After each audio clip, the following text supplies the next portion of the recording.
Hello दोस्तों, नमस्कार। मैं हूं अरविंद कुमार और आप देख रहे हैं टीचर्स परीक्षा। प्यारे दोस्तों, आज कुल 40 प्रश्न होने वाले हैं जो बहुत ही इम्पोर्टेंट होंगे। चलिए शुरू करते हैं। चैनल पर नए हैं तो सब्सक्राइब करके बेल आइकन जरूर दबा लीजिएगा। पहला प्रश्न है, करगम किस प्रदेश की लोक नृत्य है? प्यारे दोस्तों, करगम जो लोक नृत्य है किस प्रदेश की है? तो सही जवाब हो जाएगा तमिलनाडु, ऑप्शन डी। अगला प्रश्न रहेगा, वर्तमान भारत में कुल कितने राज्य हैं? दोस्तों, वर्तमान में भारत में कुल राज्यों की संख्या 28 है और 8 केंद्र शासित प्रदेश हैं। तो ऑप्शन ए बिल्कुल सही जवाब हो जाएगा 28। द्रोणाचार्य पुरस्कार की शुरुआत किस वर्ष हुई?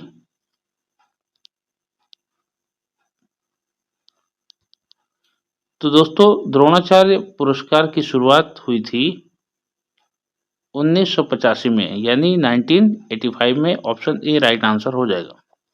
अगला प्रश्न रहेगा, किस देश में कूड़े कचरे से बिजली बनाई जाती है? दोस्तों, कूड़े कचरे से बिजली बनाने वाला जो देश है वह है सिंगापुर देश। ऑप्शन डी बिल्कुल सही जवाब हो जाएगा। अगला प्रश्न, भारत में टेलीफोन कब आया था? प्यारे दोस्तों, भारत में टेलीफोन 1881 ईस्वी में आया था, यानी 1881 में।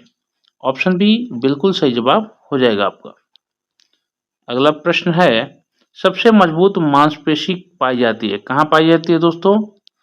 सबसे मजबूत मांसपेशी की बात की जाए तो यह जबड़ा में पाई जाती है दोस्तों। ऑप्शन ए बिल्कुल राइट आंसर हो जाएगा। अगला प्रश्न है, भारत की सबसे लंबी सड़क कौन है? कौन सी है? तो दोस्तों, ग्रैंड ट्रंक रोड यानी कि जीटी रोड जो है भारत की सबसे लंबी सड़क है, जिसको शेरशाह सूरी ने बनवाया था। ऑप्शन सी बिल्कुल सही जवाब हो जाएगा दोस्तों। किस देश में धूम्रपान पूर्ण रूप से बैन किया गया है? प्यारे दोस्तों, ऐसा करने वाला एकमात्र देश है भूटान, जिसने धूम्रपान पर पूर्ण रूप से बैन कर दिया है। ऑप्शन बी बिल्कुल सही जवाब हो जाएगा। अगला प्रश्न, मृगेंद्र का पर्यायवाची शब्द है? प्यारे दोस्तों, मृगेंद्र का पर्यायवाची शब्द हो जाएगा शार्दुल, और मृगेंद्र और शार्दुल का अर्थ होता है महावीर यानी हनुमान जी। तो यहाँ ऑप्शन ए बिल्कुल सही जवाब हो जाएगा। अगला प्रश्न, किसानों का मित्र किस जीव को कहा जाता है? प्यारे दोस्तों, केंचुआ को किसानों का मित्र कहा जाता है। आप कारण जान सकते हैं, थोड़ा सोचिएगा कि क्यों कहा जाता है। अगर उत्तर मालूम हो तो कमेंट बॉक्स में जरूर करिएगा कि किसानों का मित्र है केंचुआ, क्यों? ऑप्शन सी यहाँ बिल्कुल सही जवाब हो जाएगा। आप चाहें तो सेंटेंस को 1 या 2 लाइन में लिख सकते हैं। अगला प्रश्न रहेगा, भारत में 5G नेटवर्क की शुरुआत कब हुआ? प्यारे दोस्तों, भारत में 5G नेटवर्क की जो शुरुआत हुई थी वह हुई थी 1 अक्टूबर 2022 को। ऑप्शन सी बिल्कुल सही जवाब हो जाएगा। नेक्स्ट क्वेश्चन रहेगा, भगवान राम के दादा का क्या नाम था? प्यारे दोस्तों, उनका नाम था, भगवान राम के दादाजी का नाम था अज, और परदादा का नाम था रघुवीर, राजा रघु। तो यहाँ दादा का नाम है राजा अज, बिल्कुल सही जवाब हो जाएगा ऑप्शन डी। अगला प्रश्न, सबसे मीठा दूध किस जानवर का होता है? आपका सही जवाब हो जाएगा ऑप्शन ए गाय। गाय का दूध सबसे मीठा होता है। ऑप्शन ए राइट आंसर हो जाएगा।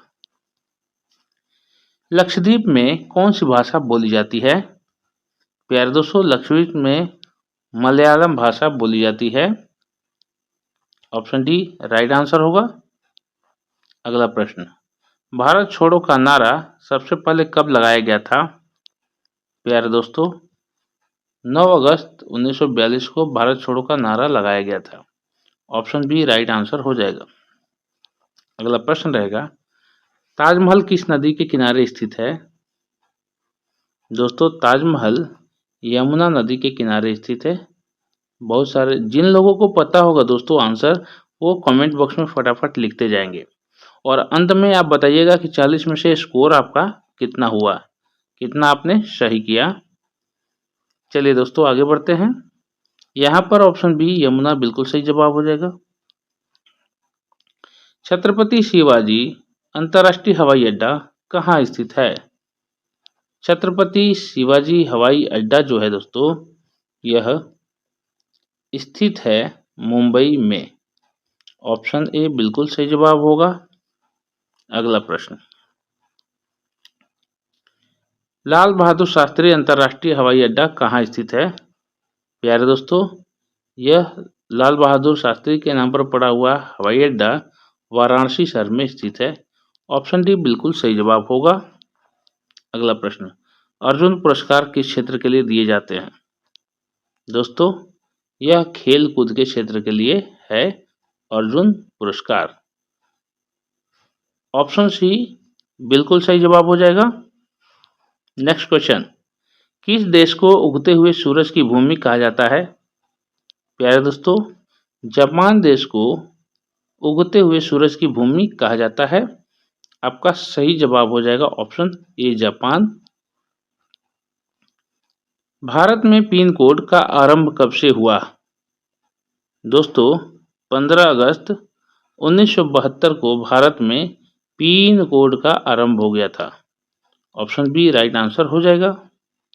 अगला प्रश्न रहेगा, धाता का पर्यायवाची शब्द है? बिल्कुल सही जवाब हो जाएगा ऑप्शन ए विष्णु। धाता का पर्यायवाची विष्णु शब्द है। ऑप्शन ए राइट आंसर हो जाएगा। कलुष का विलोम शब्द है? प्यारे दोस्तों, कलुष का विलोम शब्द होता है निष्कलुष। ऑप्शन सी राइट आंसर हो जाएगा। नेक्स्ट है, पेट्रोल कार का आविष्कार किस देश ने किया था? आपका सही जवाब हो जाएगा दोस्तों ऑप्शन बी, पेट्रोल कार का आविष्कार जर्मनी ने किया था। ऑप्शन बी यहाँ राइट आंसर हो जाएगा। नेक्स्ट है, भारतीय रेलवे की मीटर गेज लाइन की चौड़ाई कितनी है? प्यारे दोस्तों, सही उत्तर आपका हो जाएगा 1 मीटर। भारतीय रेलवे मीटर गेज की लंबाई की लाइन की चौड़ाई 1 मीटर होती है। राइट आंसर होगा ऑप्शन ए। अगला प्रश्न हो जाएगा, इंसुलिन का प्रयोग किस बीमारी के उपचार में होता है? प्यारे दोस्तों, इंसुलिन का प्रयोग मधुमेह की बीमारी के लिए होता है। इंसुलिन का इंजेक्शन लगता है मधुमेह में यानी शुगर में। ऑप्शन बी बिल्कुल सही जवाब हो जाएगा मधुमेह। कंप्यूटर का आविष्कार किस वर्ष हुआ था? प्यारे दोस्तों, कंप्यूटर का जो आविष्कार हुआ था वह सन था 1834। 1834 में कंप्यूटर का आविष्कार हुआ था। ऑप्शन बी राइट आंसर हो जाएगा। भारतीय पुलिस का सबसे बड़ा पद कौन सा था? कौन सा है? तो दोस्तों, भारतीय पुलिस जो है उसका सबसे बड़ा पद होता है डीजीपी। यहाँ ऑप्शन सी बिल्कुल राइट आंसर हो जाएगा डीजीपी। इटली का एकीकरण कब हुआ था? प्यारे दोस्तों, इटली का एकीकरण 1871 ईस्वी में हुआ था यानी 1871 में। ऑप्शन ए बिल्कुल सही जवाब होगा। भारत के किस राज्य पर तेल रिफाइनरी कारखाना है? यानी किस राज्य में तेल रिफाइनरी कारखाना है? तो बरौनी जगह है। बरौनी स्थान पर। ऑप्शन ए राइट आंसर हो जाएगा। किस देश में एक भी हवाई अड्डा नहीं है? प्यारे दोस्तों, वेटिकन सिटी दुनिया का सबसे छोटा देश है जिसमें अपना हवाई अड्डा नहीं है। और दोस्तों, वेटिकन सिटी ये पूरा रोम है। रोम के अंदर छोटा सा वेटिकन सिटी है, किसी देश के अंदर देश है। दोस्तों, इसका अपना कोई हवाई अड्डा नहीं है, यह रोम पर निर्भर रहता है। ऑप्शन सी बिल्कुल सही जवाब हो जाएगा। बंगाल में भयानक अकाल कब पड़ा था? दोस्तों, 1943 में बंगाल में भयानक अकाल पड़ गया था। ऑप्शन डी राइट आंसर हो जाएगा। गुणसूत्र में होते हैं, क्या क्या होते हैं दोस्तों? तो प्यारे दोस्तों, गुणसूत्र में होते हैं डीएनए और प्रोटीन। ऑप्शन सी बिल्कुल सही जवाब होगा। सर्वाधिक शिक्षित राज्य कौन सा है? तो दोस्तों, पूरे भारतवर्ष में सर्वाधिक शिक्षित राज्य केरल है। इसके अमूमन 98% और 99% साक्षर दर होता है। ऑप्शन बी यहाँ राइट आंसर हो जाएगा। मनुष्य के खून में कौन सी धातु पाई जाती है? प्यारे दोस्तों, मनुष्य के खून में हीमोग्लोबिन में आयरन पाया जाता है, जो ऑक्सीजन का वाहक होता है। ऑप्शन ए बिल्कुल सही जवाब हो जाएगा। लैंगिक जनन से आनुवंशिक विचरण कैसे होता है? प्यारे दोस्तों, लैंगिक जनन से आनुवंशिक विचरण होता है जीन के सम्मिश्रण से, क्रोमोसोम में बदलाव से और जीन के मिश्रण से। तो उपयुक्त जो सभी हैं ये सही कथन है। ऑप्शन डी यहाँ बिल्कुल सही जवाब हो जाएगा।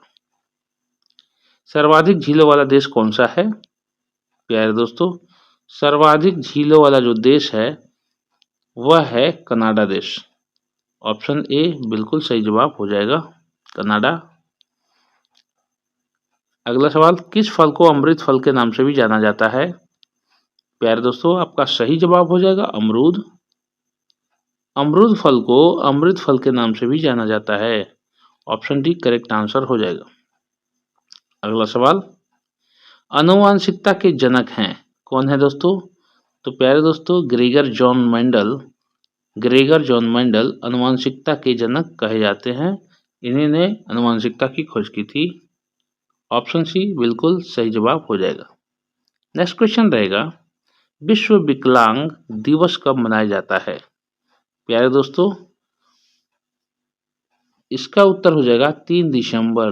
प्रति वर्ष 3 दिसंबर को विश्व विकलांग दिवस मनाया जाता है। ऑप्शन बी बिल्कुल सही जवाब हो जाएगा। अब टेस्ट प्रश्न की बारी है दोस्तों। समुद्री मार्ग से भारत पहुंचने वाला व्यक्ति कौन था? प्रश्न एक बार फिर से सुन लीजिए।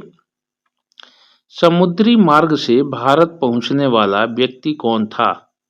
ऑप्शन है Magellan, Vasco da Gama, Columbus, sir Francis ड्रेम।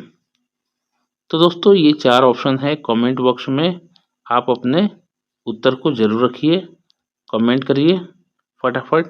और वीडियो में आप कितना स्कोर किए हैं ये जरूर बताइएगा हमें दोस्तों। और वीडियो कैसी लगी फीडबैक में जरूर दीजिए। जाते जाते चैनल को सब्सक्राइब करके बेल आइकन जरूर दबा लीजिएगा। दोस्तों कमेंट बॉक्स के बगल में 2 बिंदी होती है, अगर आप स्लाइड करेंगे तो हाई बटन आएगा। आप हाई बटन के पॉइंट हमें चाहे तो देख सकते हैं। चलिए दोस्तों, ये थे आज की वीडियो के इंपॉर्टेंट क्वेश्चन। मिलते हैं अगले वीडियो में, तब तक अपना ख्याल रखें। जय हिंद, वंदे मातरम।